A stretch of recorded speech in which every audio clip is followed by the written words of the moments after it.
Hi everyone, welcome to my video for day 2 of the DRF and my review of the action on day 2. Now, it's another day where we seem to have had the waters muddied rather than clearer, but perhaps you're seeing them clearer and they're only muddy for me, I don't know. Thanks for all the comments yesterday, and I'll just put my view up again today and we'll see if you agree or disagree. It seems like a lot of people have agreed with the bet that I've put up. I do think that operation are lining up quite a few for the handicaps. I've seen a couple of others from that yard as well that I think are being lined up for handicaps. But then you've got to try and put the whole picture together, and although the Skeltons may have horses lined up for the handicaps, there's plenty of other operations that have handicaps in mind. You saw the way they landed the gamble today with Jacob's Ladder. So it's not just the Skeltons that will have handicappers lined up for the festival. They are very good at it though, and hopefully the bet I put up today does run a good race. I'm sure it will come in the odds, although I'm not the first to put it up, and other people have got 25 to 1. I'm quite happy with the 12s that we have. So I'm just going to get straight into the racing, as I'm struggling with a bit of a cough, and if I take a coughing fit, I'll never get the video up. So I'll just go straight on with the action today. Now, I've been trying to watch the races back, and I have to admit that while I was sitting thinking about whether I should put up the original video that I've recorded up, Road to Cheltenham started, and I hate that because then that slurs my opinion a little bit. Now, I have to say that after this race finished, I thought Dr. Steinberg was perhaps a Turner's horse rather than an Albert Bartlett horse. I just thought he tanked through this. He was winning everywhere, absolutely everywhere. And I thought the 8 to 1 for him for the Turners was actually quite a good price. Now, I spoke to a couple of my friends after the race and they weren't as impressed as me. And then I looked at the top speed that he achieved during the race, and it was only 30.5 mile an hour. And then I started to cool on him a little bit, and I see that they weren't really well. Jane Mangan was quite keen on him, but Ruby wasn't. I have this funny feeling about this horse that he won't win the Bartlett though. I thought he's a bit speedier than the Bartlett horse, but he was travelling everywhere in this race. You could tell he was going to win from way out. I thought he was really good. Also picked up on that programme, it looks like Ballyfad's going to go to the Turners, which I said last night I thought was going to happen, but everyone else in the comments last night was saying that he was going to go to the Supreme. Yeah, I can't see him going to Supreme with El Kairos being there. So it looks like it might be quite a good Turners. Obviously King Roscoe Grey, I think, would go there, but I don't think this guy's out of it at all. I know that everyone else is now saying that he's going to go to the Albert Bartlett, but I think he's got a bit more speed than that. I thought he was really good here, and he was winning everywhere, absolutely everywhere. Kasansky, yes, I know a lot of them are stayers that were in behind, and they didn't really have the pace to go with him, but when he quickened, he just absolutely left them for dead. He was outstanding, really, I thought, in this race. But it is a strange distance where you don't really gauge, 2 miles 6. It's in between the Bartlett and the Turners. But for me, he was a Turner's horse today. But I do have to sort of concede that it looks that the other people's views are right, because his top speed wasn't that high. He beat Stairs. But for me, on first viewing, and that's what I usually take my opinion from, I thought he was just awesome. But it looks like I'm slightly out in my judgment of that. Well, time will tell, won't it? Time will tell whether I'm right or not. But yeah, I was sort of almost up for having a bet at 8 to 1, but he quickly changed odds from that. So we we will see if I got the correct assessment of Dr. Steinberg or not. I mean, in behind, I didn't see a whole lot that I would be getting. That's perhaps probably an indication that it isn't as good as what I first thought it was. Narciso Haas won the Juvenile hurdle. Impressive. Turned the form round with Mons 2 on worse terms. So clearly he has a massive chance in the triumph. But there was a real eye catcher in this race. Now everyone's going to have seen it. It's not like I've seen an eye catcher and I can keep it to myself. Everybody and his dog and their dog will have seen Selma Duvary. But 8-1 each way for the triumph on her isn't the worst stab, I wouldn't say. Narciso Haas was really good. There's no crab in his performance. He didn't make any mistakes. He was out in front. He was there to be shot at, and he went away from his field. He's a good stayer, and he's clearly a really good horse. There are, however, other dangers too, like Proactive in the same ownership and in the same yard. And also Maestro Conti looked really good in his race at Cheltenham. It's probable that the British horses aren't quite as good as the Irish, but yeah, 7-4, 6-4, that's short, really. I know it's hard to weigh it up, isn't it? Because he's looked extremely good here, but at the same time, there are rivals, and this Selma Duvary, wow, the mid-race move was amazing, and with improvement, there has to be improvement to Cam. First run for Mullen's bound to be more improvement to Cam in this horse, so yeah, I wouldn't put anyone off the 8-1 for her for the triumph. But then, will she run? You would imagine so. I mean, if she's running a Grade 1 here, why would they bother running the Grade 1 first time out here if they didn't think they were going to run in the triumph? So I think 8-1 each way on her. I don't know if that'll last too long, but I thought she ran a really good race. There was no faulting Narciso Haas. He's probably the most likely winner. He's got more experience than the runner-up. But I think she will improve a lot, and you know, it's not a foregone conclusion. I don't think. I wouldn't put him in as a banker in a bet, although he's looked extremely good in this race. Romeo Coolio doesn't get a lot of love. No one loves Romeo Coolio. 3 Grade 1s this season, and all people say is Irish Panther was unlucky against him. He did really well. He's a 2.5 miler, and he caught.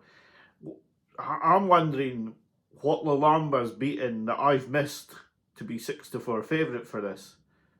I'm thinking Romeo Coolio's beating better horses than Lalamba, and yeah, everybody seems to want to get him out of the race, that he's no good, he shouldn't be in this race, he should be in the Ryanair, he should be in the Browns, he should be in everything, but he's won 2 Grade 1s over 2 Mile 1.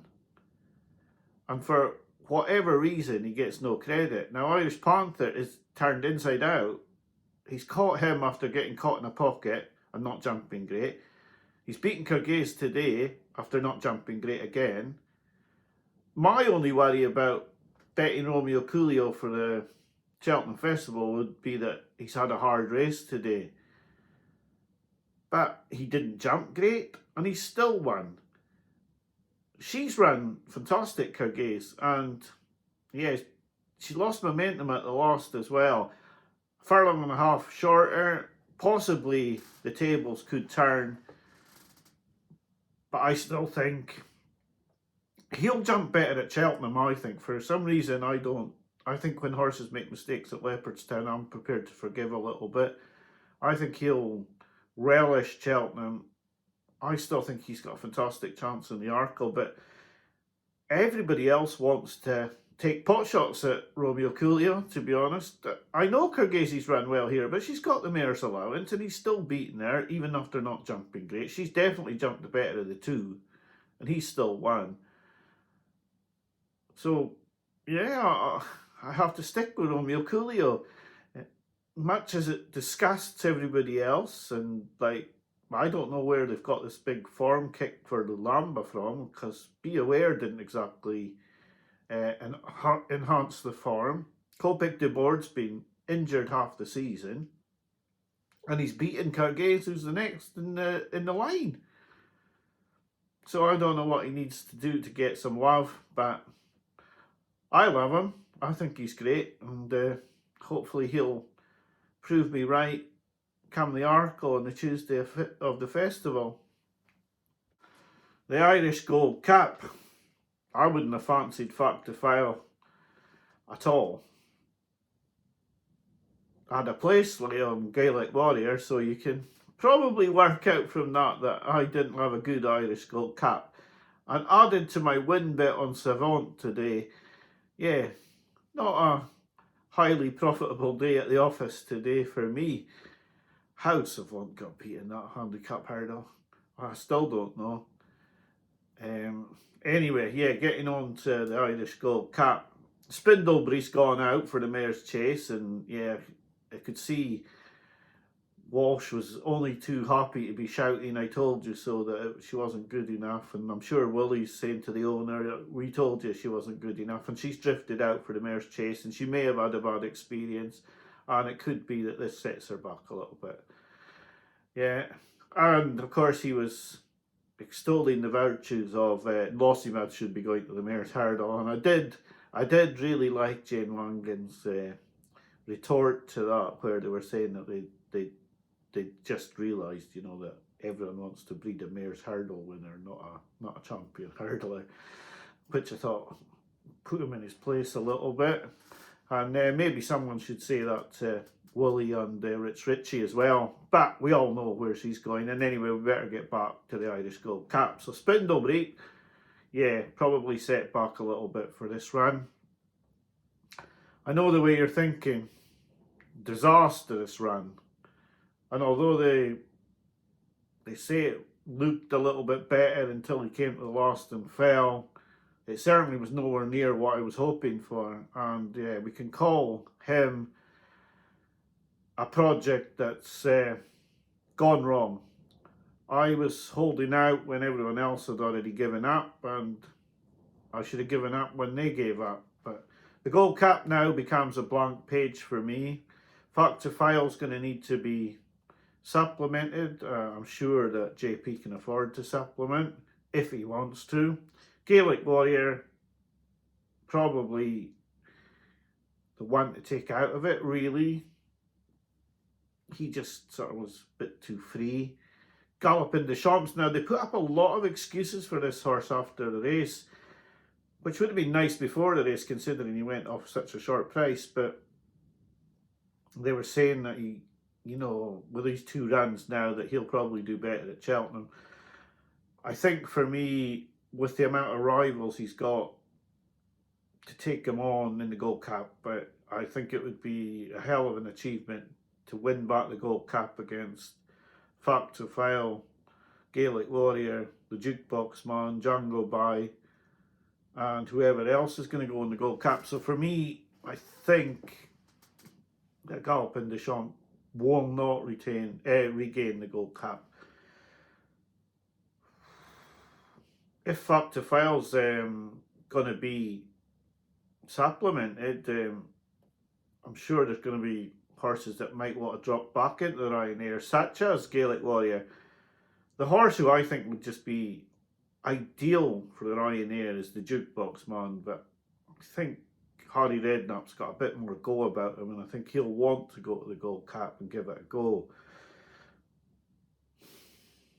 As I've said, I have a blank page for the Gold Cup. I don't know where my money would go now. I struggle with the race a lot.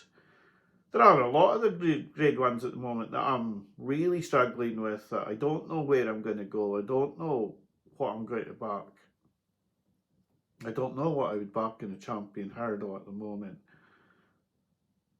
I think even in the champion chase, I was for Low de Sud, but if Matchborough jumps like that, you're in real trouble. And the Gold Cup now, because my main thought was, I know the way you're thinking, he'll just be built up to win a Gold Cup, and he's let me down in a very nice looking treble that I have that is now going to go by the wayside because he has not come back. Yeah, I have a lot of trust in Cromwell, but although last week it looked like he was coming back with that treble on Thursday's day, the momentum hasn't really kept going, and I am a bit worried about his form. But as for I know the way you're thinking, that's a aborted project now, and the Gold Cup really, to me, is a bit of a mystery at the moment. Sadly, I just don't really know where I would go with the race at all. I don't think the bumper threw up a Cheltenham bumper winner today. It's only a game. I think he threw his chance away. He was unhappy around the other horses. John Gleeson took him away from the other runners, and then when he came in, he tried to settle him out the back, and in a slow run race, he gave away a lot of ground and couldn't make it up. Yeah, charismatic kid. He looked like he was in the perfect place to pick him up. He couldn't. I just don't think the winner of the champion bumper's in here. That's the honest truth.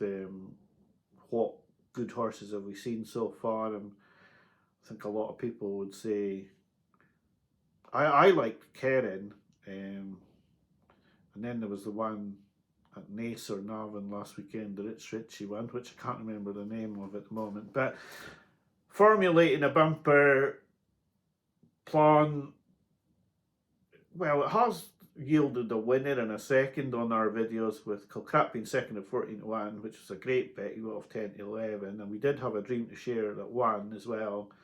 So we've done okay with bets in the bumper, but at the moment I wouldn't have any even proper view on the bumper. And I thought I would come out of the Dublin Racing Festival with a lot more views than I have. Talk the talk, the way everyone else was talking on the road to Cheltenham today, they definitely see this as a massive opponent for Old Park Star. I love Old Park Star, so we'll just have to see how that would materialise. The Arkle, I like Romeo Coolio.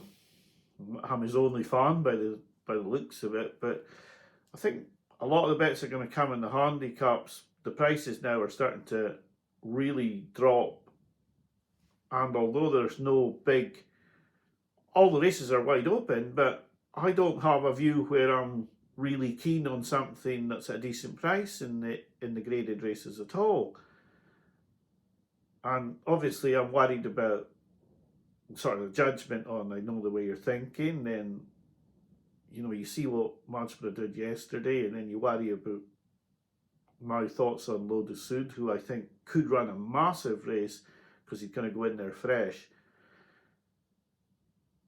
So when I say that the waters are muddy for me, it's because I can't see a clear picture of what I want to see. It's sometimes I can see a horse that I think, yeah, I saw something there, and the price is good and other people haven't seen it. But at the moment, I'm not seeing much in the graded races that I would really want to go in on. Dr. Steinberg, I thought the 8-1 was big. Then I look at that top speed and I think, oh, maybe not. And then King Rascal Grey, I don't know what he's going to have to race against, but I thought he was really good. But you're going against every trend going, backing him, because he hasn't won. He hasn't won over a distance more than 2 miles. All that sort of trends that Turner's horses mainly have. So at the moment, apart from a couple of handicap bets, I've not really got firm views in the graded races, and it could be that continues into the close to the festival. I don't know if other people are seeing the races clearer than me and seeing graded winners, but at the moment I'm not seeing them. I've only had one graded race bet, and that was Act of Innocence, and we all know that 2 weeks later the same connections took out Old Park Star and they regretted the bet instantly, and now they're aiming for a different race because the same owners and connections don't want to have 2 runners in that race. So at the moment it is a picture on my screens that is not clear at all, but others may have more concise views of what they've seen over the past sort of 12 weeks leading up to the festival. We've got 5 weeks to go. I'm sure in those 5 weeks I'll start to, watch races back, watch Cheltenham races back, see if I can piece something together that makes me think that there's a graded race winner somewhere that I've not pinned my hopes on yet, but that I might pin my hopes on nearer the time. It's hard when you don't have concrete views, and I think I don't have concrete views at the moment. What would I back for the Brown Advisory? Probably the Big Westerner. Don't think she's such a great price, so don't feel there's value there. So not really keen to put that up as a bet when I'm not sure I'm getting value. I thought the 6 Mile Bridge was quite useful. I just feel if I can look and sit down and look at the form and analyse, and maybe something will come. But at the moment, the graded races have me a little bit, I can't see the winners at the moment. But they're there, they're obviously there. I just can't sort of see a really, really firm view on them to want to back them. And if you have a firm view, then you've got to get the price you want as well. And that's the other conundrum in this. They are tight as tight could be. I mean, like I said last night from Final Demand, the price is crazy considering he looked like he had some sort of physical problem or something was ailing him. He definitely didn't look like the Final Demand even that got beaten at Cheltenham last year. I was taking him on because I felt like he might not like Cheltenham, but now his jumping's falling apart and he's not running any sort of race at all. So you have all these things to consider when you look at all these races, and at the moment it's very, very unclear picture. But I have enjoyed the Dublin Racing Festival. The racing's been absolutely fantastic. Finally, before I go, I got a text tonight saying, why have I put up Madara? I'm telling everybody, well, I want the videos to make a profit. I feel he's a horse who could run a big race. I think he's a price that's probably bigger than he's going to be on the day. I know, but there's loads of other people. Someone put this was on the Jump Show. Dan Overall put up Madara at 25 to 1. I wonder if he's getting the same text as me saying, don't put these horses up because you're ruining the price. I'm not ruining the price anyway. I have hardly any viewers. The Jump Show's got far more than me. So, yeah. Hopefully things will become clearer soon. They're going to need to be, because I'm going out to Cheltenham and I don't want to come home with empty pockets. So I'm going to need to find, and I'm going to need to look to find these winners. So I hope you enjoyed the Dublin Racing Festival. I hope you enjoyed the videos this week. Sorry I haven't come up with many bets for Cheltenham out of the DRF, but maybe other people will come up with bets and I can have a look at them and see what they think and see if their view jogs something for me. Anyway, I hope you have a great week. Hopefully Let It Rain's going to win the Betfair or the William Hill Hurdle on Saturday.